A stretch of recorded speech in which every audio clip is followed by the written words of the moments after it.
Anaïs, merci d'être ici. Merci à toi de m'accueillir. Bah ouais, parce que carrément pour une fois, je joue à domicile. Là, l'interview, elle se fait à Lyon, donc je suis hyper content. C'est que la deuxième. C'est vrai ? La première, c'était avec Issa et Benoît, qui sont de la Réunion. Ok, Et qui étaient venus en dédicace à Lyon, et du coup, on avait profité pour faire l'interview. J'ai plein de questions à te poser. On va parler forcément de ton parcours. Ouais. Des livres que t'as fait, parce que t'en as pas fait qu'un. T'as travaillé sur 3 séries en tout. Ouais. Donc c'est hyper vrai. intéressant. Personnage qui a commencé à aimer le dessin toute petite. C'est ça. C'est ça? Oui. Et moi, j'ai déjà une petite info. Ouais. Je sais pas si c'est vrai, mais t'as commencé à dessiner parce que tes frères, ils dessinaient pas assez bien les personnages de Sailor Moon et tu leur en voulais. Oui. Oui, alors en fait, je dessinais déjà avant, mais je dessinais pas de manga, tu vois. Par contre, je regardais Sailor Moon et je leur demandais effectivement de dessiner à ma place parce que j'arrivais pas à les dessiner. Mais c'était pas bien. Enfin, ça me plaisait pas. Du coup, bah après, ouais, j'ai commencé à dessiner dans le style manga par la suite. Ok. Mais c'est arrivé plus sur le tard, je dirais plus vers 11-12 ans, quelque chose comme ça. Mais ouais, oui, c'est vrai. Donc, grand frère? Grand frère, ouais. Ok. Grand frère qui font... Alors, mon grand frère est architecte, donc en fait, ils sont pas complètement étrangers au dessin. Bien sûr. Et mon autre frère aussi, il avait fait des études de design. Donc, ok, donc famille très artistique. En vrai, ouais. Même les parents? Non, pas mes parents. Enfin, j'ai un père qui danse. C'est vrai? Ouais. Ah, c'est hyper original. Donc, enfin, ouais, il y a un petit côté artistique quand même, mais c'était plutôt ma grand-mère, du coup, qui faisait de la peinture. Ok. Sur toile, qui faisait des huiles et qui adorait ça. Je sais pas si si ça a été une influence pour moi, j'en sais rien du tout. T'as pas eu des petites initiations ou... Non, même pas. Ok. Non, vraiment, j'ai tout appris toute seule. J'aimais juste dessiner. Ouais, c'est un truc que tu mets pas mal en avant dans les interviews que j'ai pu voir ou les articles. Tu mets beaucoup l'accent sur l'autodidacte. Ouais, bah en fait, je mets l'accent, mais je précise quand même que j'ai fait une école après. Ouais, c'est ça, à Paris. Ouais. Ce qui a valu le déménagement Savoie-Île-de-France. Exactement. Ouais, c'est ça. C'était quoi le nom de l'école? C'était une petite école c'est toujours une petite école qui s'appelle Jean Trubert. Et pourquoi t'as été là-bas?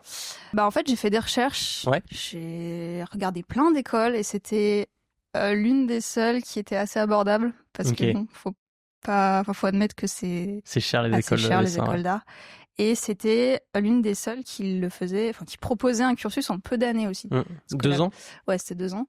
On pouvait faire 3 années, mais moi, je suis restée sur 2 années. Et c'était orienté BD ou pas du tout? Si, ouais, c'était orienté BD illustration.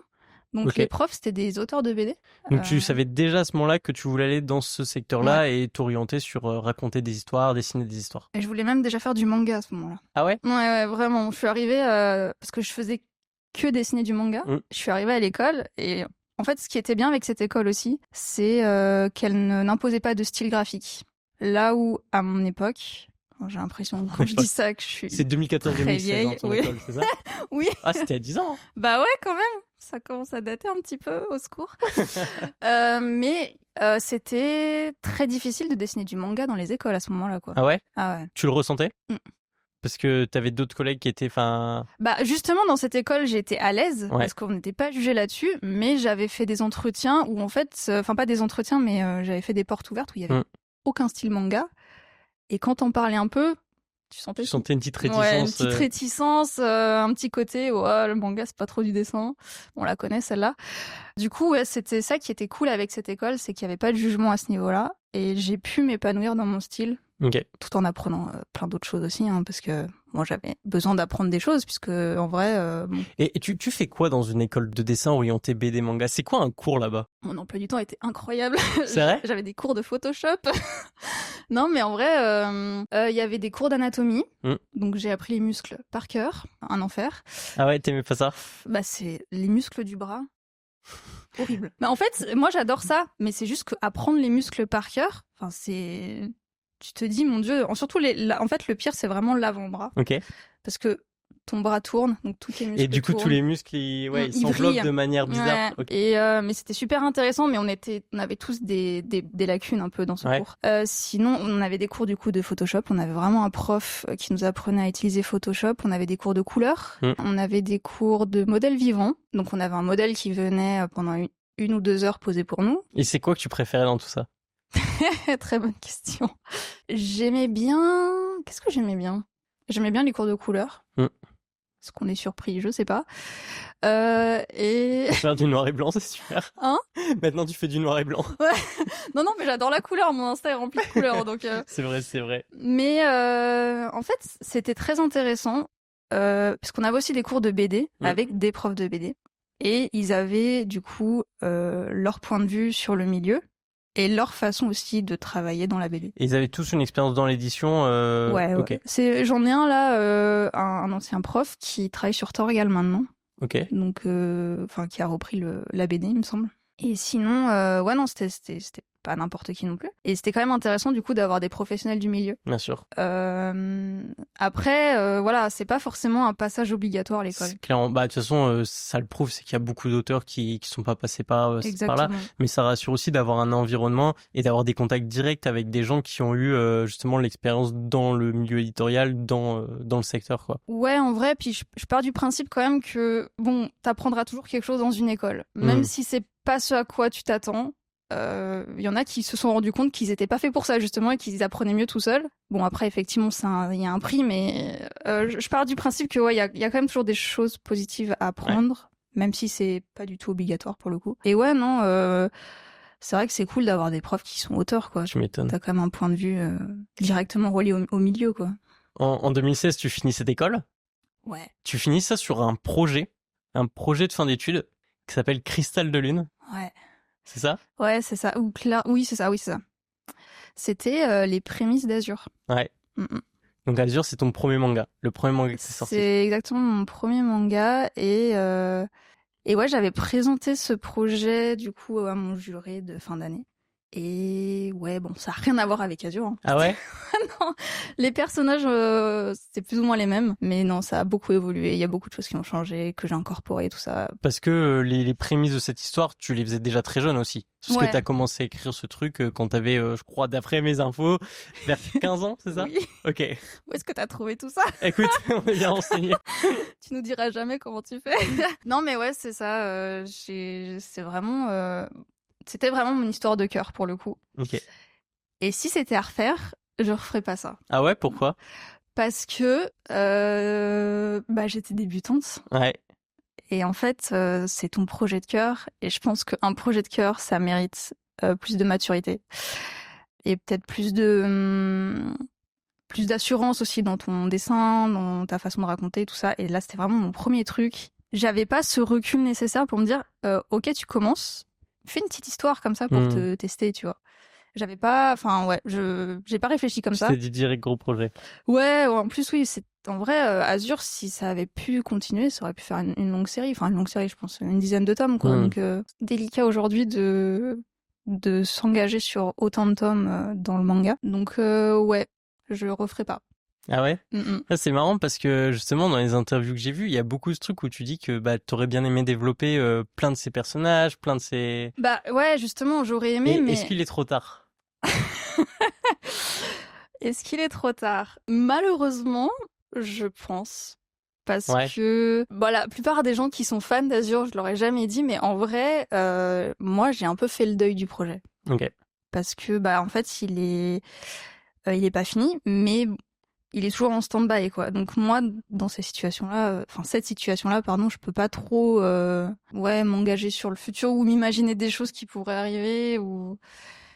Je préfère te dire, je passe à autre chose, je continue d'avancer et... Ouais, puis même en vrai, comme c'était mon projet de cœur, le fait qu'il s'arrête, ça a été très dur pour moi. Tu l'as mal vécu, ça? Je l'ai très mal vécu. Et très mal vécu. En tout cas, ça m'a rendu très triste. Je pense comme tout projet auquel on tient. Et pour le coup, ouais, ça a pris quelques temps pour que j'accepte. Et au final, là, je me verrais pas me remettre dedans, quoi. Donc, en tout cas, pour l'instant, c'est pas d'actualité du tout. Et je sais pas si ça le sera un jour. Mais... Parce que il était édité, il est sorti en 2020. Chez Clair de Lune. Ouais. Donc, qui est ton éditeur aussi sur Circé. Ouais. Sachant que toi, ton histoire avec Clair de Lune, elle commence parce que t'envoies ton projet de fin d'études, qui est Azur de base, à cette maison d'édition. C'est ça. Et qui te répond, en fait, nous on fait plus de manga, mais si tu trouves personne, on pourra travailler dessus, quoi. On pourra travailler ensemble sous format BD même à la base. Ouais. Donc moi j'ai dit ok, Moi, je m'en fous tant que j'écris une histoire. C'est ça. En vrai. Puis comme je te disais, à cette époque-là, le manga, c'était pas trop... c'était les débuts, quoi. Ouais, c'est ça. Il y avait très peu de séries. Il y avait Radiant et il y avait Dreamland, mais... Et puis d'autres aussi, mais... Pas encore paru. Par exemple, Senshiro avait commencé à travailler sur Suite Concrete, mais c'était pas encore sorti. Il y avait plein de choses qui n'étaient pas encore sorties. Et les éditeurs étaient encore très frileux. Et du coup, moi, je m'étais auto-convaincue que ça allait... j'allais faire de la BD, quoi. Enfin, que au pire, de toute façon... C'était un peu la fin normale de faire ça. Ouais, puis je voyais des projets comme La Rose Écarlate, tout ça, avec un style un peu manga, ou même les légendaires. Ouais. En fait, je me suis dit, si c'est la seule solution que j'ai pour écrire des histoires, je vais la prendre, quoi. Je vais faire un format BD. Même si je suis pas 100% à l'aise avec. Honnêtement, je suis beaucoup plus à l'aise dans la lecture, enfin le format manga, le rythme du manga, pardon. Mais ouais, je m'étais dit, bon, moi, tant qu'on me signe et que je peux faire ce que j'aime... Ça t'allait. Ça m'allait. Sauf que tu signes sous des conditions un peu particulières, parce que tu fais un double taf. Ouais. Oui. Tu travailles à la fois sur une BD, qui était déjà commencée, donc en tant qu'illustratrice, tu reprends au tome 9, donc l'histoire, était déjà, enfin, il y avait déjà eu du chemin avant. Et tu jongles entre ce projet-là, où tu fais colo et dessin, et Azur. C'est ça. C'est ça? Ouais. Et je crois qu'il y a un rythme où tu fais rapidement la BD un peu et tu passes vite à... En fait, la BD me prenait beaucoup moins de temps. Parce que alors déjà, c'était du strip, en fait. Ouais. Donc, c'était pas des grosses histoires. Il y avait pas besoin c'était pas des continuités entre les tomes, quoi. Et ouais, ça me prenait moins de temps. Enfin, ça me prendrait toujours moins de temps si je devais continuer le projet. Et comme en plus, c'était pas moi qui écrivais l'histoire... en fait, ils m'ont proposé, avant que je signe pour Azur, ils m'ont proposé de reprendre cette BD qui n'avait plus d'illustrateur et ils m'ont laissé avoir mon propre style. Donc, il fallait juste qu'on reconnaisse les personnages. Bien sûr. Bien évidemment. Regarder les codes couleurs, regarder les genres de choses. Voilà, les codes de couleurs, ouais, puis les coiffures, tout ça. Mais ils m'ont dit, après, voilà, t'es libre. Et comme moi, c'était un peu mon pied d'entrée dans le milieu, j'ai dit, ouais. Moi, oui, j'ai une opportunité. J'ai une opportunité. C'est pas mon idéal, mais je la prends quand même, ok. Et puis ils m'ont dit, oui, une fois qu'on aura repris cette série, tu pourras du coup travailler sur Azur. Et du coup, j'ai fait 2 tomes de cette BD. Je crois que j'ai commencé en 2018, il me semble. 2017, et ils ont dû sortir. Alors, j'ai pas la date exacte. Je sais que t'envoies ton dossier en 2016, mais après, j'imagine que les choses... j'ai signé en 2017 et ils sont sortis tous les deux en 2018. Et c'est en 2018 que j'ai commencé à travailler. Ok. Fin Sachant 2018. qu'au total, t'as fait 4 ou 5 bouquins quand même sur la BD 9, 10, 11, 12, 13. Ouais, 5. Ok. Je sais bien compter sur mes mains. Et donc, tu faisais ça. Et une fois que t'avais fini le tome, tu travaillais sur Azur. Ouais. Pendant le plus longtemps possible, jusqu'à temps que tu doives refaire un tome. En fait, globalement, c'était un tome de la BD par an et un tome d'Azur par an. Enfin, à peu près, c'était ça. Mais en fait, Azur, comme la BD, ça me prenait moins de temps, je la faisais avant Azur et après, je bossais sur Azur à fond. Ouais, je saurais plus trop... Je me souviens plus trop de mon rythme de travail de cette époque-là. Mais... dans une interview, tu dis quand je change de projet, je respire au début, mais après, il y a toujours une phase où j'en peux plus. Il y avait un peu ce truc-là. Ouais, c'est ça. C'est vrai. Ça fait vraiment les montagnes russes sur. En fait, je pense, c'est ma façon de travailler qui doit poser problème à mon avis. C'est-à-dire que je me donne à fond, et quand tu te donnes à fond, au bout d'un moment, ça craque. Tu satures en fait. Ouais. Et mais je le ressens même sur mes mangas actuellement. Sur ce, c'est ouais.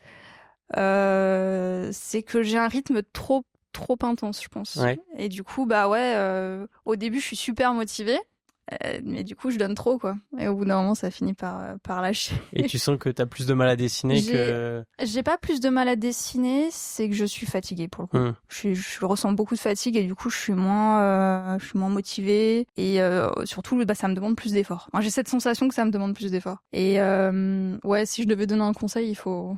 avoir un bon rythme régulier, quoi. C'est plutôt ça, plutôt que de booster d'un coup. Oui, parce que toi, t'étais vraiment en mode 7 jours sur 7. Ouais, toujours. 10-12 heures par jour. Exactement. Ça fait beaucoup d'heures. C'est pas bien, faites pas ça. Ouais, tu m'étonnes. Ça fait beaucoup, ouais. Mais ça n'empêche que, avec ça, tu sors quand même une BD et un manga par an. Ouais. Ce qui est pas rien. C'est vrai. Tu fais, je crois, il y a 3 tomes d'Azur qui sortent. Oui. Qui sont après compilés dans une nouvelle édition en 2 tomes. C'est ça? Exactement. Et direct après, donc ça se passe sur 2018-2022 à peu près? Ouais. Un peu avant même? Enfin, ça se termine un peu avant? En fait, Oui, mais en fait, j'ai redessiné le tome 1 d'Azur en entier. C'est vrai ? Ouais. Parce que t'étais plus satisfaite Ouais, parce que en fait, le gap entre le tome 1 et le tome 3 était assez flagrant. Et comme il y allait avoir une réédition, je me suis dit, autant mettre toutes les chances de mon côté et aux côtés de la série. Donc j'ai redessiné le tome 1 en entier, ouais. Sachant que la série, elle avait déjà eu un démarrage compliqué à cause de sa sortie. Ouais. Juin 2020, septembre 2020, pour les 2 premiers tomes. Donc aucune promo, pas de Japan Expo, pas de tout ça. Non. Donc début compliqué. Ouais. Et là, est-ce que dans ta test, la réédition, c'était une occasion de faire en sorte que la série, elle prenne? Ah oui, complètement, et même je l'ai ressenti, parce que déjà le fait que ce soit 2 tomes, il y avait un premier arc terminé en 2 tomes, ça partait super bien en festival, et vraiment ouais, ça fonctionnait bien, et oui, du coup j'ai voulu mettre toutes les chances de mon côté, j'ai rajouté des bonus à la fin du tome 3, du tome 2, pardon. Enfin bref, ouais, j'ai essayé de faire un truc chouette, quoi. Et tu disais tout à l'heure que t'étais très déçue de quand ça s'est terminé. Ouais. Pourquoi, du coup, ça s'est terminé? Simple, pas assez de succès, quoi, pas assez de ventes, le cas classique, quoi, pour une série. Et ouais, moi, dans l'idée, je voulais pas que ça fasse un carton, je voulais juste que ça se vende assez pour pouvoir continuer. Mais bon, aujourd'hui, vendre, ça demande quand même pas mal de ventes, quoi. Ouais, c'est combien de ventes aujourd'hui pour qu'un manga il continue, tu dirais? Je pense que ça dépend des maisons d'édition. Ouais. Ça dépend de ton contrat. Ça dépend du contrat, ouais. Mais je sais pas du tout. Je voudrais pas m'avancer. Je pense qu'en vrai, si c'est des très bonnes ventes, à mon avis, ça doit être aux alentours des 10 000 bouquins pour un tome 1. Et encore, je sais pas. Je pense qu'il y en a qui font 10 000 et il y a des éditeurs qui sont pas satisfaits, quoi. Ah ouais? Ça m'étonnerait pas. Okay. Mais je pense que ça doit dépendre après de la maison d'édition et de ses exigences, quoi. Donc, et toi, t'avais un discours, c'est un discours clair que vous aviez, toi et la maison d'édition? C'est-à-dire, du coup? Ça a été une surprise pour toi ou pas qu'ils te disent, il y a pas assez de ventes, ou dès le début, il y avait ce truc où dire, ta série elle se vend pas en ce moment, mais on va essayer de la pousser, ou je sais pas, enfin. Ouais, non, moi ça a toujours été quelque chose d'assez clair. On m'a toujours dit, là on commence avec 3 tomes, si ça fonctionne bien on continue, sinon ça s'arrête. Et non, j'étais quand même. Puis en plus, comme j'avais fait une école de BD avant, les profs ils nous avaient mis en garde sur ce genre de choses, aussi sur les contrats, sur le fait qu'une série, tu sais jamais si elle va vraiment se poursuivre ou pas. Ça dépend de son succès. Et ce qui est bien avec le manga, entre guillemets, ce qui est bien, c'est qu'on a tendance à signer pour 2 ou 3 tomes. Et du coup, tu peux quand même prévoir une sorte de fin. Tu peux te préparer mentalement, à avoir une fin à ton histoire et à empêcher que les lecteurs soient frustrés. Parce que dans la BD, t'as beaucoup de séries qui s'arrêtent, il n'y a pas de fin, quoi. Ouais, c'est ça. Donc là, on va dire que c'est pas trop mal, mais bon. Peut mieux faire, quoi. Mais et d'ailleurs, ça me fait penser à un truc, c'est qu'au début, quand tu lances sa 2e série, donc qui est Circe, c'est que tu dis justement, je vais la faire en 3 tomes. Ouais. Sauf que là, il y a un tome 4 qui sort. Ouais. Ça veut dire que ça a bien fonctionné? Ouais. Circe, le tome 1 a très bien fonctionné, ouais. Okay. Et en fait, du coup, mon éditeur m'a dit, ça fonctionne bien, tu peux poursuivre si tu veux. Sauf que moi, Circe, j'avais pas prévu que ce soit une série longue. J'avais appris de mes erreurs pour la série d'avant et je me suis dit, là, c'est bon, je fais une série qui se finit. Moi, j'ai pas envie d'être frustrée, j'ai pas envie que les lecteurs le soient. Donc, je fais une histoire courte. Une histoire courte qui fonctionne bien, avec très peu de personnages, comme ça, j'ai pas besoin de les développer sur 40 arcs. Il s'avère que j'ai eu des idées supplémentaires. Au final, même une histoire courte, tu peux toujours bien sûr rajouter, étoffer, tu vois, un peu. Et du coup, il y a des choses qui se sont rajoutées. En fait, ce qui fait que notamment le tome 3, c'était pas du tout prévu ce qui se passe dans le tome 3. Donc je sais pas si tu l'as lu, mais ouais, j'ai lu. Le retournement comme ça, c'était pas prévu du tout. C'est vraiment venu en écrivant le tome 2 et en me disant tiens. Tu veux dire que tout le monde fasse perdre entre guillemets la mémoire et ça c'était pas prévu. C'était pas du tout prévu. Même le côté la série m'a échappé un petit peu parce qu'elle est devenue un peu plus sombre. Ouais. Ça, c'était pas prévu non plus. Ok. Parce que justement, je trouve qu'il y a un gap énorme, et c'est une question que je voulais avoir avec toi, entre le tome 1 et le tome 2. Ouais. Et genre, que ça soit en termes de fil conducteur, je trouve, mais aussi en termes de rapidité d'avancement. Genre, je trouve que le tome 1, il est vraiment très lent. Tu vois, ça prend le temps de mettre tout en place, d'écrire beaucoup de moments de vie, etc. On sent que ça prend le temps. Alors que le tome 2, tome 3, ils sont vachement plus dynamiques. Je trouve qu'il y a beaucoup plus de choses qui se passent. Et pour être honnête, j'ai vachement préféré le 2 et le 3 au 1, tu vois. Je pense que c'est un peu la complexité d'un tome 1 aussi. C'est le temps d'installer un univers et en même temps essayer de rendre ça dynamique, c'est pas facile. Hein. Vraiment, c'est pas facile. C'est soit ton tome, il va être super condensé et tu vas avoir plein d'infos et c'est un risque de perdre le lecteur à ce moment-là. Ou soit tu prends un peu plus ton temps et t'essayes d'expliquer au mieux ton univers et tout. Mais c'est chaud un tome 1, c'est chaud à faire. Ouais. Je pense qu'il y a un côté aussi où une fois que ton histoire est lancée, il y a moyen que ce soit plus fluide et que tu te laisses un peu porter. Et je crois que c'est un peu ce qui m'est arrivé sur le tome 2 et le tome 3. Et ouais, après, je savais que tome 4, c'était la fin. Donc à un moment, bon, bah, faut clôturer les choses aussi. Et est-ce que... Alors, c'est peut-être une question un peu bizarre, mais est-ce que t'es contente que ce soit le dernier tome ? Oui. Parce que des fois, tu sais, tu peux te dire, bah, l'histoire, c'est bon, je veux passer à autre chose, j'ai d'autres choses à raconter, je veux passer à un autre projet, je veux finir celui-là. Ouais. Et là, c'est le cas ? Complètement. Ouais. Complètement, parce que Circé, à partir du tome 3, ça a été très difficile pour moi. Parce que j'étais très fatiguée. Et en fait, du coup, ça a été très dur d'écrire le tome 3 et le tome 4. Parce que, en fait, je prenais quand même du repos. Hein. J'ai pris quand même 1 mois de repos entre les deux. Mais j'arrivais pas à me remettre dedans, j'arrivais pas à me remettre à fond dans l'histoire. Ça me demandait énormément d'énergie. Et plus ça allait, plus je me suis dit, voilà, faut... Et ça se traduisait par quoi ? Genre, comment tu te sentais ? C'est très bizarre. En fait, bon, mon parcours fait qu'en fait, j'ai trop donné pendant peu de temps. Et en fait, je pense que j'ai fait Tu t'es épuisé ? Ouais, j'ai fait un burn-out. Honnêtement, j'avais plus envie de dessiner. Okay. C'est-à-dire qu'entre le tome 3 et le tome 4, je suis allée voir le médecin et on m'a dit de prendre du repos pendant 3 semaines. Donc, c'est ce que j'ai fait. Et j'avais pas envie de dessiner. Donc, pour quelqu'un qui passe son temps à dessiner, depuis toute petite, ça m'a fait très bizarre, en fait. Parce que je savais que c'était pas figé, que c'était pas quelque chose... que j'avais pas une rupture avec le dessin et tout. Juste là, je n'avais ni l'énergie, ni l'envie. Et du coup, je me suis dit, waouh, c'est bizarre. Et j'ai déjà rencontré des auteurs de BD qui m'avaient dit, fais attention quand même, tu travailles beaucoup, repose-toi. Ouais. Le burn-out, moi j'en ai fait un, ça m'a duré 4 ans pour m'en remettre. Tu sais, moi j'étais en mode, c'est pour les autres. J'ai toujours envie de dessiner, moi, donc ça m'arrivera jamais. Bah tu parles. Yes. Non, vraiment, pour le coup, ça m'a fait très bizarre. Et je me suis dit, ok, là, il faut ralentir. Et il va falloir trouver des solutions. C'était quand ça ? Du coup, c'était le tome 3, je sais plus quand est-ce qu'il est sorti, mais c'était... il y a 1 an à peu ouais, près. c'était en 2023. Ok. Mi-2023 à peu près. J'ai fait une pause entre le tome 3 et le tome 4, donc là, c'était en début d'année. Pendant le mois de janvier, j'ai rien fait. Ok. J'ai pas dessiné du tout. Et au moment de reprendre, c'était difficile. C'était difficile. Et je pense que c'est un tout aussi. C'est l'environnement de travail, tout ça, qui fait que je pense que j'ai besoin de changement, en fait. Et du coup, il fallait que je finisse la série. Donc, ouais, j'avais cette envie de finir la série, ouais. Donc, tu t'es mis là pendant 1 an à dire... j'ai eu du mal à bosser, honnêtement. Ouais. Mais ouais, je me suis dit, là, il faut finir, quoi. Ouais. Une fois que c'est fini, tu pourras imaginer d'autres choses, voir d'autres horizons. Et qu'est-ce que t'as fait pendant ta pause ? J'ai beaucoup dormi. Ah ouais. Ouais. J'ai dormi. Je sais plus ce que j'ai fait. Je sais plus. Tu sais, c'est comme tu dis, t'as fait ça toute ta vie et genre c'était presque une logique pour toi de dessiner et on t'enlève cette logique-là. Du coup, tu te retrouves en mode j'ai du temps. Qu'est-ce que je fais ? Je crois que j'ai quand même dessiné un petit peu. Bon, pas autant que à mes habitudes. D'ailleurs, là, depuis que j'ai fait cette pause, je dessine plus autant qu'avant. Même pour moi. J'ai moins le temps je prends moins le temps de faire des illustrations, tout ça. Pourtant, j'adore ça, tu vois, mais j'ai plus cette énergie, tu vois. Et c'est frustrant parce que j'ai des idées et au moment de passer sur mon iPad et de me dire, bon là, tu vas te concentrer pendant 2 jours pour faire une illustration, il y a plus.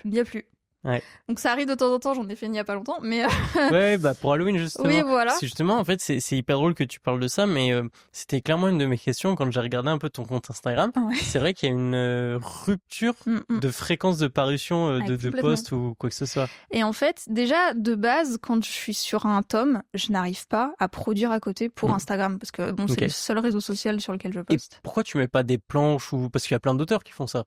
Toi, il y a que de la couleur, il y a aucune planche. Il y a que de la couleur. Il y a aucune planche. Parce que à mes débuts, là, il y avait que la couleur qui marchait. J'avais déjà testé de poster des planches et tout. Et en fait, mentalement, je me suis dit, les gens me suivent pour la couleur. Ok. Pour mes îlots couleurs. Et j'ai jamais réessayé de poster une planche par la suite. Et peut-être, faut que j'essaye, ça se trouve, ça va marcher, tu vois.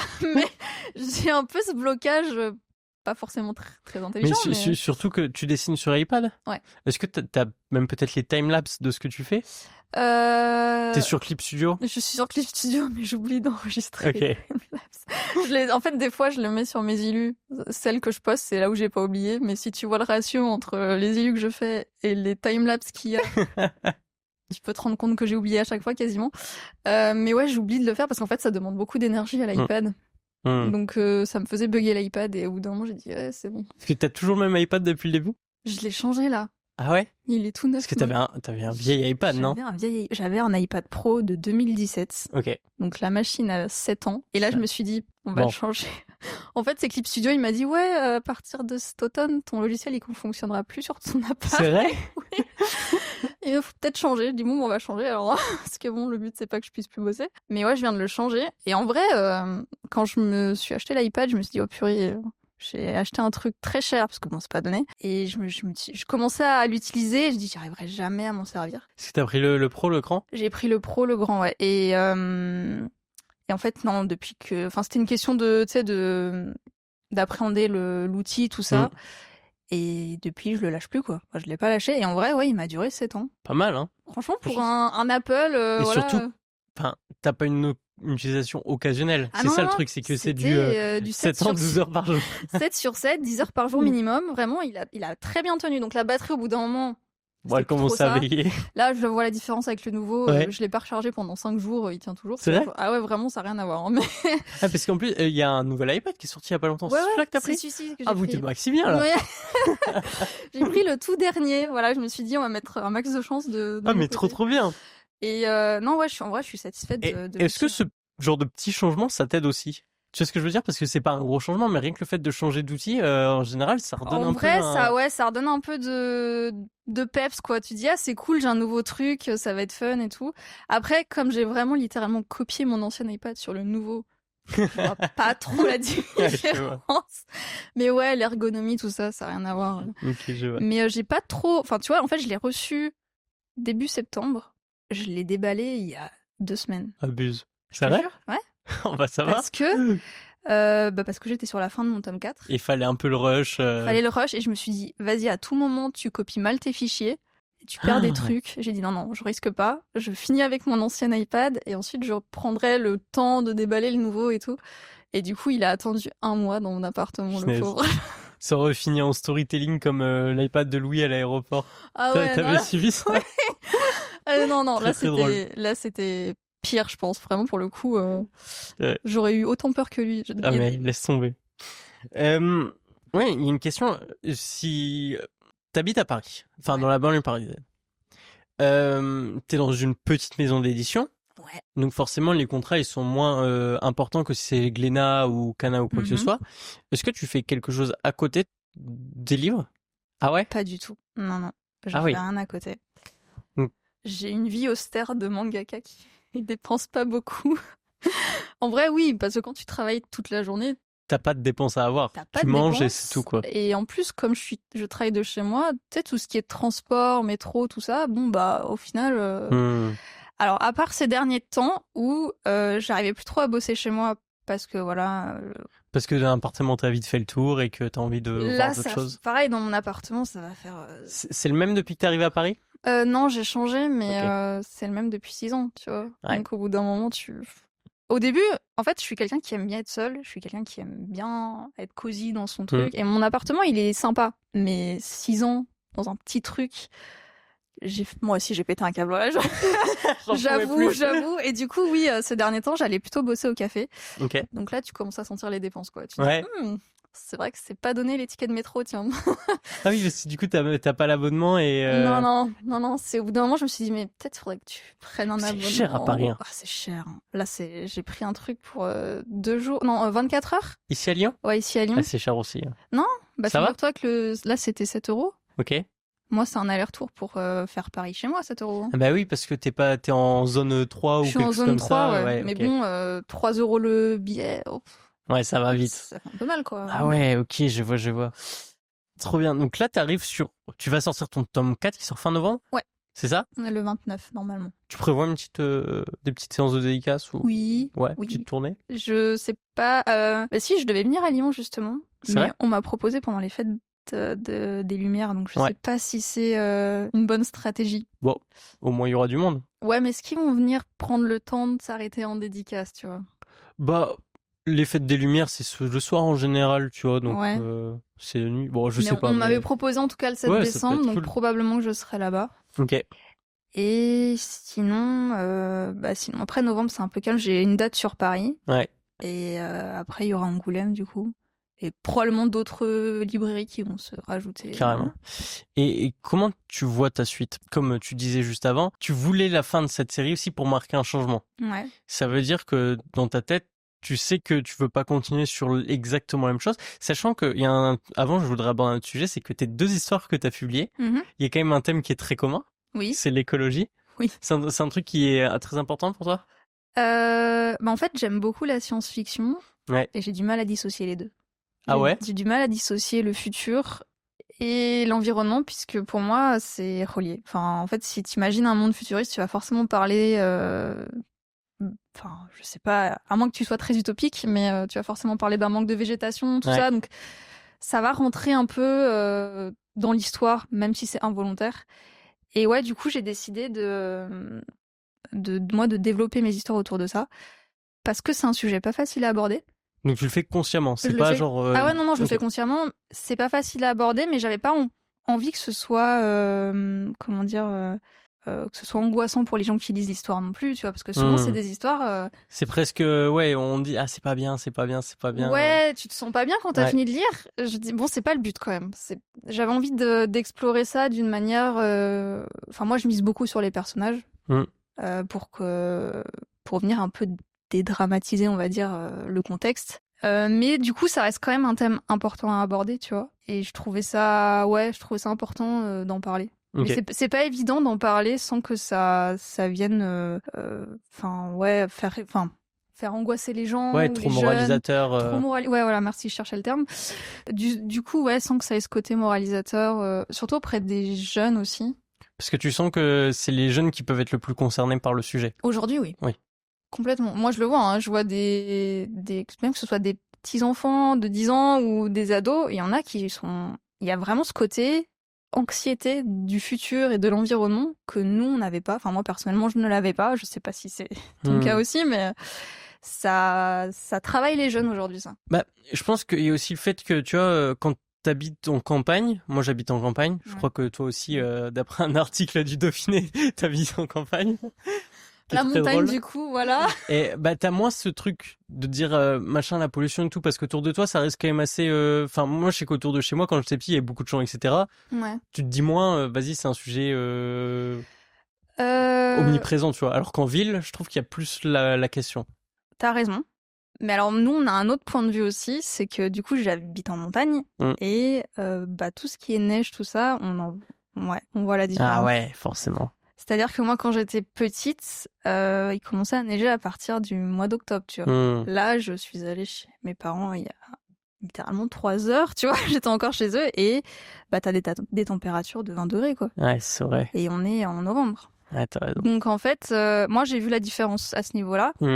En tout cas, dans ma région, il va y avoir des gens qui vont se soucier de ça, surtout au niveau de la neige, la chute. En plus, parce que comme c'est une région touristique, sur la neige en fait. S'il y a pas de neige, la région fonctionne pas, quoi. Bah c'est ça. C'est l'économie qui tourne pas mal autour de ça. Donc et complètement, ouais. Donc si les stations de ski ne peuvent pas s'ouvrir, malheureusement, il y a pas de, ça fait pas fonctionner la région. J'avais une autre question qui avait un peu rien à voir avant de passer à le après Circé, mais je sais qu'à une époque, à un moment donné, je pense que c'est quand t'étais sur Azur. Ouais. T'as arrêté de regarder des mangas et des animés pour pas être, comment on dit, influencé par ce que tu regardais. Ouais. C'est marrant ça quand même. Là, je trouve non mais c'est original justement. Moi je trouve que c'est cool d'être inspiré par ce que par un truc une influence récente, tu vois. En vrai, ouais, je me suis complètement coupée parce que j'avais peur inconsciemment de recopier ou de prendre des concepts qui existent déjà, surtout de choses récentes, tu vois.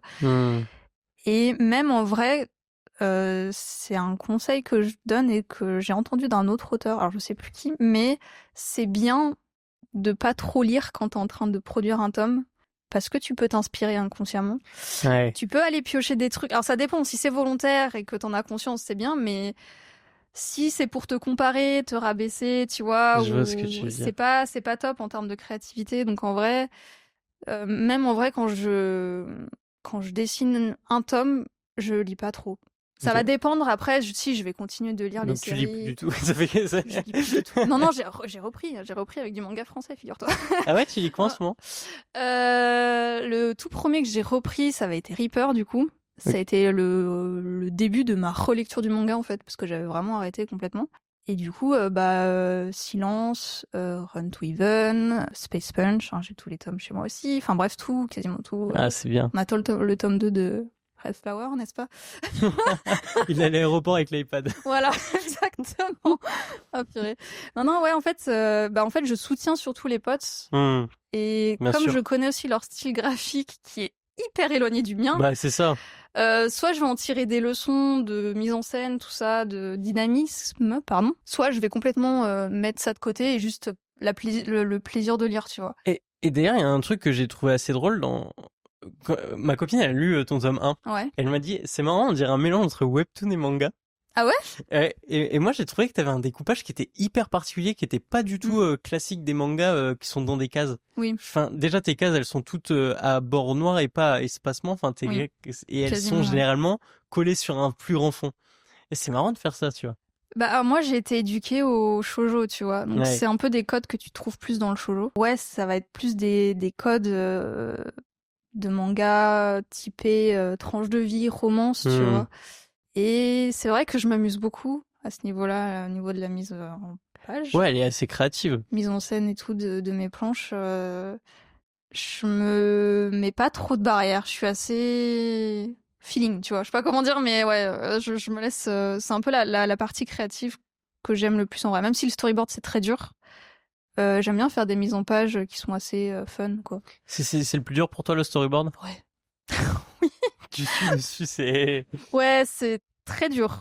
Je sais pas si c'est... Je pense que c'est dur pour tous les auteurs. Après, t'en as qui vont préférer parce que c'est la partie où tu mets vraiment tout en place. Moi, ça me demande beaucoup d'énergie.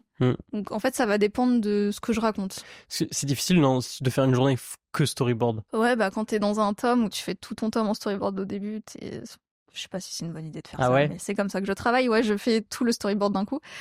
Et ouais, c'est Tu penses que c'est possible d'y aller genre chapitre par chapitre? Ouais, c'est possible. Oui, il y en a qui font ça. Mais en fait, ça dépend de ta façon de bosser.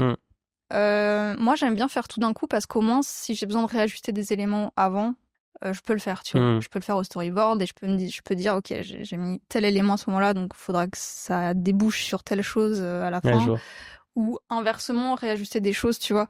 Mais c'est complètement possible de bosser chapitre par chapitre. Ça dépend si t'as vraiment tout déjà d'écrit ou de casé dans ta tête. Ou si tu vas plus au feeling et... Voilà, ouais. Moi, je sais que ma façon d'écrire, j'ai une sorte de timeline assez globale. Ok. Et après, je viens préciser quand je travaille sur un tome, en fait.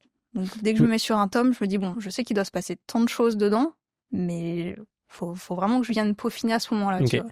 J'ai pas tout écrit au préalable. Vraiment. Oui, t'as genre globalement les 5 points importants par lesquels le chemin il doit passer. C'est ça, ouais. Tu les répartis dans les tomes et après, ouais, tu fais en sorte que ça tienne sur le nombre de pages. Ouais, tu viens préciser et tout en travaillant sur tes pages, quoi. Et ouais, c'est vrai que le storyboard, en fait, c'est un peu là où tu mets tout ton mental, quoi. Tu penses à tout. Moi, je pense au dialogue pendant le storyboard aussi. Ouais. Donc c'est là que toute l'histoire se met en place pour moi, en tout cas. Et oui, parce que comme tu dis, toi, tu passes surtout par les personnages, donc les dialogues, c'est hyper important. Ouais. Ouais, non, c'est la partie qui demande le plus d'énergie, en tout cas. Après, tout ce qui est crayonné, ancrage, c'est plus... Ça demande de l'énergie aussi, mais... Normalement, tu réfléchis plus trop, tu poses un peu ton cerveau. Je vois. Et il est élaboré à quel niveau de détail ton storyboard au niveau du dessin? Alors, est-ce que tu considères que tu fais quelque chose d'assez léger et tu peaufines beaucoup après? Ou est-ce que tu es déjà sur un storyboard qui... Ok. J'ai changé. Au début, je faisais quelque chose de léger, puis j'avais vraiment les 3 étapes, storyboard, crayonné, ancrage. Ouais. Sur Circé, non, déjà sur Circé, donc déjà dès le tome 1, mon storyboard c'était mon crayonné. Ok. Parce que ça marche bien avec mon éditeur et qu'on travaille comme ça. Si je suis amenée à changer d'éditeur, peut-être qu'il faudra que je repasse par une phase de storyboard plus brouillon, tu vois. Mais comme il me connaissait, il savait ce que je voulais raconter et tout. J'avais cette impression de refaire 3 fois la même chose. De faire... ouais, ça passait pas dans ma tête. Je me suis dit, autant faire un crayonné tout de suite. Bon, c'est plus long. Clairement. Mais une fois que c'est fait, tu vois. C'est fait, exactement. Donc, après, voilà, chacun a sa façon de bosser. Mais... Patrick Saural, il fonctionne comme ça aussi pour le coup. Ah ouais, ok. Mais je crois qu'il écrit même pas l'histoire avant. Enfin, ah ouais, il est vraiment très...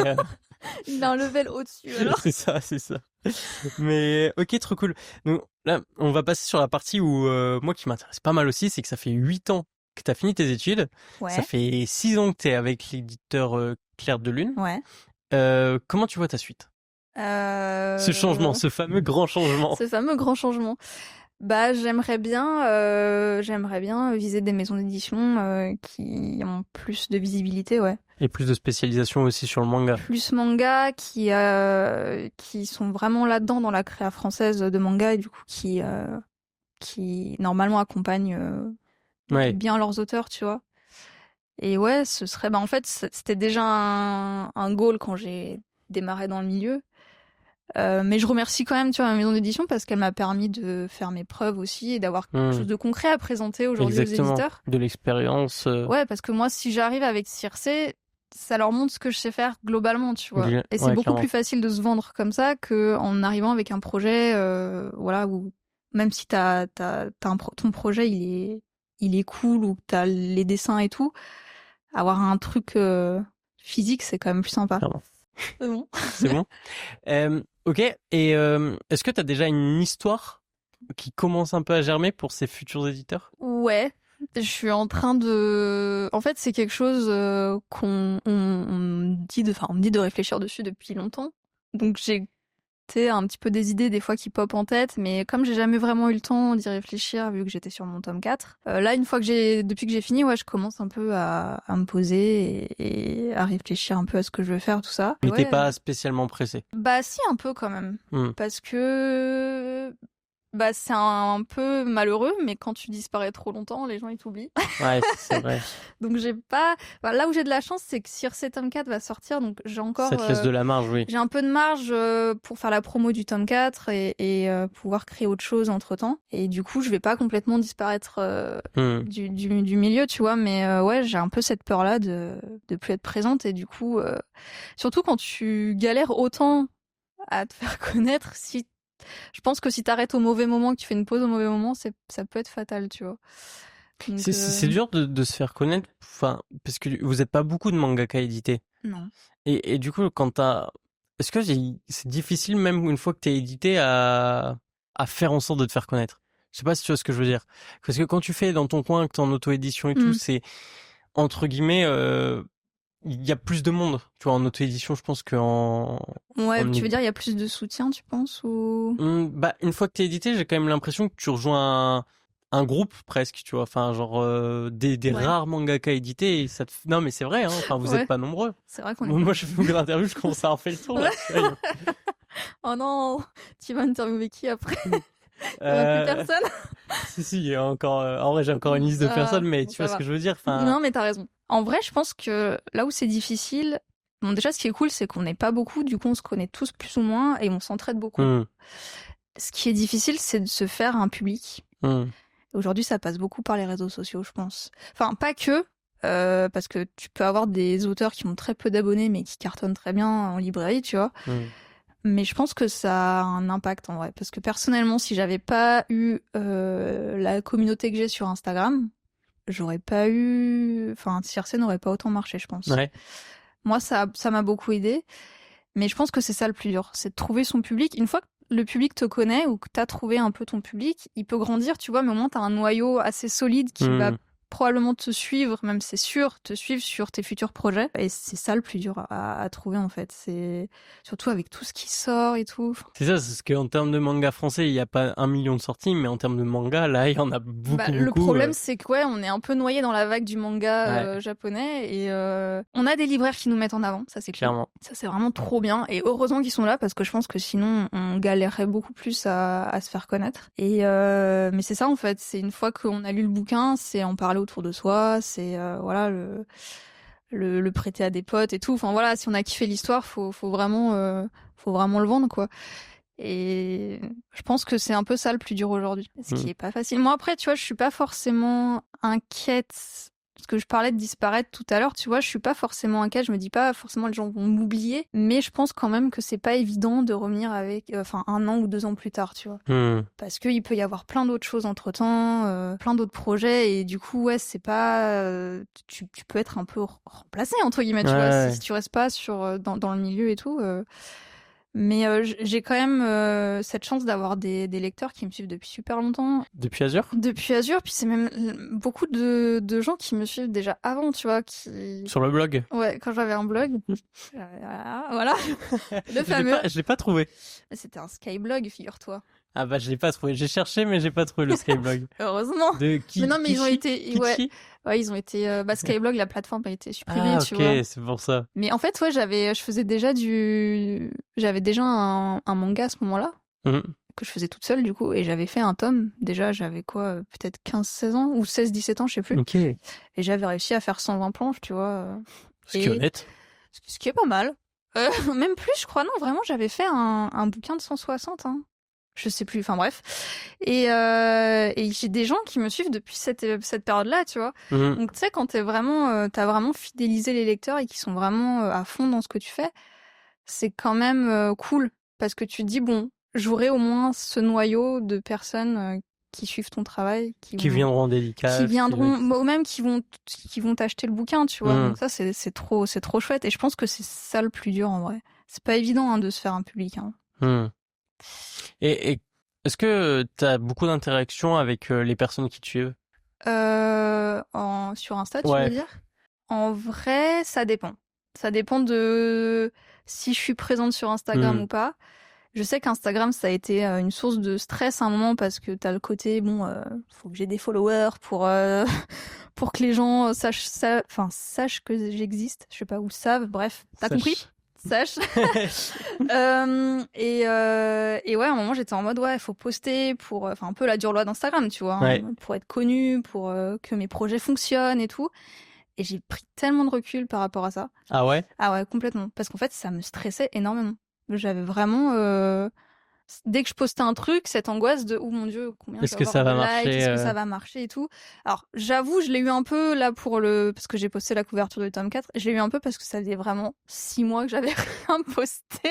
Donc, je me suis dit, est-ce que les gens seront là? Est-ce qu'ils m'ont oublié ou pas? Mais et puis comme c'est une couverture de tome, t'as envie que ça marche quoi. Autant une illustration, bon, mais une couverture de tome. C'est un peu le début de la promo. Voilà, c'est quand même bien si les gens la voient. Donc j'étais un peu un petit peu stressée on va dire, mais ouais, en vrai, j'ai pris vachement de recul par rapport à ça et du coup, je me suis un peu éloignée en vrai des interactions avec les gens qui me suivent. Je reste quand même présente, hein, si on me pose des questions, je réponds, si on me pose des commentaires et tout, je réponds et tout. Mais tu encourages pas enfin en fait, tu donnes pas l'occasion à l'échange comme tu postes moins aussi. Ça... Ouais, je poste moins et j'ai pris du recul par rapport à ça parce qu'à un moment, j'avais beaucoup de messages, de DM et tout et ça me prenait du temps de répondre à tout le monde. OK. Et plus ton compte grandit, plus ça devient compliqué en fait de répondre à tout le monde. Tu peux plus trop. Et du coup, le fait d'être moins présente, même ma vie privée, je la montre plus du tout. C'est un choix que j'ai pris. Tu l'as montré avant plus ? Plus, ouais. OK. Vraiment pour le coup, ouais, je disais, mettez des trucs un peu cons. Hein, je suis à tel endroit, je vais en vacances à tel endroit, machin. Ça, je fais plus. Je fais plus du tout parce que je me dis, tu sais jamais qui te suit déjà. Et j'ai un peu ce côté où tu peux avoir des gens qui sont bienveillants envers toi, mais tu peux aussi avoir des gens qui le sont pas, qui ont des mauvaises intentions. Et ils peuvent te suivre quand même, tu vois. Et s'ils ont envie de t'envoyer des mauvaises ondes, ils peuvent. Donc je suis un peu en mode, bon, maintenant ma vie privée, je la garde pour moi. Et ouais, le fait d'avoir pris du recul à ce niveau-là, je pense que j'ai toujours un contact avec les gens quand même, mais un peu moins. Mais il est différent, ouais. C'est différent. Ok, genre. Je pense que j'ai mis la barre qu'il fallait, à mon avis. Pas évident, mais... Anaïs. Ouais. Alors, je ne préviens pas tout le monde, mais toi, je t'ai prévenu en début. Je oui, t'ai prévenu. Du coup, je vais poser un peu les 2 questions de fin, parce que des fois aussi, ça rajoute... c'est 2 questions de fin, mais des fois, ça repart, donc on sait jamais. Mais la première, qui est une recommandation d'un contenu à consommer, qu'il soit vidéo, livre, peu importe, qui t'a vraiment impacté. C'est pas forcément récent, mais c'est quelque chose qui t'a impacté. Qui m'a impacté. Bah, tu sais quoi, j'ai réfléchi, mais c'est dur de trouver quelque chose qui m'a vraiment impacté. Je peux recommander Sailor Moon, puisque c'est grâce à ça que j'ai commencé, tu vois, mais bon. Et c'est trop simple. C'est trop simple, hein, ouais, c'est trop simple. Et j'allais recommander Full Metal aussi, parce que pour le coup, en vrai, mon histoire avec ce manga, c'est devenu mon manga préféré. Ok. Je l'ai découvert très tard. Je devais avoir 22 ou 23 ans. Ah oui. Ouais. Ok. Et quand parce que du coup j'ai regardé l'animé, j'ai pas encore eu l'occasion de lire le manga puisque du coup j'ai pas trop le temps de lire en plus de ça. Non, ça a été une vraie claque en vrai pour le coup. Je trouve que c'est une histoire complète qui parle à beaucoup de gens, qui est encore, enfin, tu sais, c'est des thèmes qui transcendent le temps, tu vois. C'est toujours d'actualité, c'est ça qui est fou. Et c'est écrit par une femme. Ouais. Et ça, c'est chouette. C'est vrai qu'il n'y a pas beaucoup de mangaka, dans du shonen surtout, d'autant plus. C'est assez rare pour le relever, tu vois. En tout cas, qui ont vraiment... percé comme ça, qui ont eu des séries qui ont vraiment cartonné. Mais tu sais que je crois que Full Metal, faudrait que je le compte. Mais je pense que ça a été l'œuvre la plus recommandée dans ce podcast. Je pense. Non, mais en vrai, si tu m'avais prévenu plus tôt, j'aurais pu trouver autre chose. Qu'est-ce qui m'a marqué? Après, il y a des choses qui m'ont marqué visuellement, mais c'est différent. Ça va être tout ce qui est... et c'est ce qui m'a inspiré pour Circe. Toute l'œuvre de Makoto Shinkai. Donc, tous les films, Your Name, tout ça, qui ont une poésie très particulière que moi, j'aime beaucoup. Et j'avais envie un peu de retranscrire ça dans Circe. Et ouais, je suis assez fan de Japanime aussi en règle générale, donc tout ce qui est film comme ça, c'est très beau visuellement, tout ça, ça me parle quoi. Sinon, ouais là, je vais rester dans le classique, hein, Full Metal. C'est déjà pas mal. Ouais. ça change pas du coup, c'est dommage. Oui, mais en même temps, si c'était référence, Enfin, y a pas... mais tu vois, ce qui est marrant, c'est que c'est une référence, mais je pense que ça se retrouve pas dans mon travail. Ah non, enfin, il y a pas de chien ou quoi que ce soit. Non, oh purée. J'ai vu un mème horrible ce matin, c'est pour ça. Je crois qu'on l'a tous vu, je vois duquel tu parles à mon avis. Bref, c'est vraiment genre, je pense que c'est la scène d'animé, tu vois, genre populaire qui a vraiment marqué. Ça confirme. Celle-là et celle où il dit qu'il va pleuvoir, peut-être.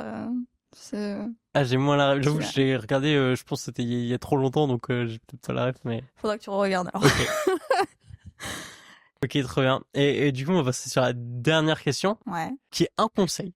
C'est un conseil de tout ce que tu veux. Ça peut être un conseil de mangaka parce que c'est ton métier. C'est mon métier. Ça peut être un conseil de vie, un conseil de ce que tu veux. Un conseil... du coup, je vais donner un conseil parce que moi, je suis passée par là et j'ai encore du mal à m'en sortir. Mais c'est, si on veut faire ce métier, c'est trouver un bon équilibre. Et ne pas sous-estimer les moments de vie pour soi, en fait, se prendre du temps pour soi et même pour ses proches, en fait, les deux vont de pair. Avoir une vie sociale. Je sais comme c'est un métier passion, on a tendance à s'enfermer dedans très facilement. Mais imposez-vous au moins un jour de repos, quoi. Ou un jour juste pour faire autre chose. Et je sais que c'est pas stupide, mais ça paraît simple. Mais en vrai, quand t'es tellement habité par ce que tu fais, tu t'en rends pas compte, que tu t'enfermes un peu dedans. Et je pense que c'est quelque chose que peut-être tu réalises avec la pratique et les années aussi, hein. Mais s'il y en a qui veulent faire ce métier, d'ores et déjà, prenez un jour dans la semaine, quoi. Ouais. Préparez-vous à arrêter de dessiner pendant un jour. Ça va pas vous tuer. Au contraire.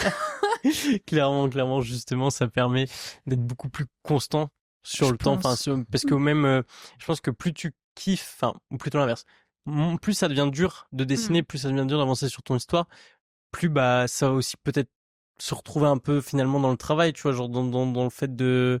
Je pense qu'il y a des personnes qui le vivent différemment et qu'il y en a qui, malgré la difficulté, ils vont garder une constance. Mais je pense qu'il y a des personnes qui peuvent être hyper impactées.